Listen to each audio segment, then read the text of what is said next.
Pemungutan suara pemilihan kepala daerah Pilkada 2024 secara serentak digelar pada 27 November 2024. Hal tersebut disampaikan Komisioner KPU Yulianto Sudrajat dalam uji publik 3 rancangan PKPU di Jakarta. Dikutip dari kantor berita Antara, Yulianto Sudrajat sesuai dengan kesimpulan rapat dengar pendapat dengan Komisi 2 DPR tanggal 24 Januari 2022 dan keputusan KPU nomor 21 tahun 2022 bahwa pemilihan umum Presiden dan Wakil Presiden, DPR, DPD, dan DPRD dilaksanakan pada 14 Februari 2024. Sedangkan untuk pemilihan Gubernur, Bupati, dan Wali Kota dilaksanakan pada 27 November 2024.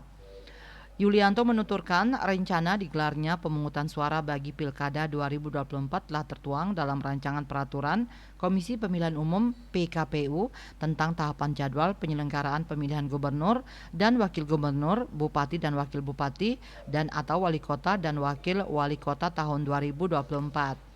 Dengan 3 pertimbangan, yakni tidak adanya singgungan antara tahapan pemilu dan pemilihan, atau jika tidak terjadi pilpres putaran kedua sehingga beban kerja penyelenggara pemilu tidak menumpuk. Selain itu, waktu yang cukup bagi partai politik untuk menyiapkan syarat pencalonan untuk Pilkada November 2024 dan perlu memperhatikan hari-hari libur keagamaan dan nasional.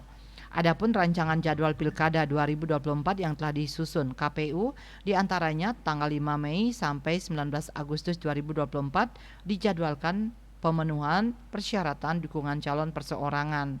Tanggal 27 Agustus sampai 21 September 2024 dijadwalkan pendaftaran penelitian persyaratan pasangan calon. Tanggal 22 September 2024 dijadwalkan penetapan pasangan calon.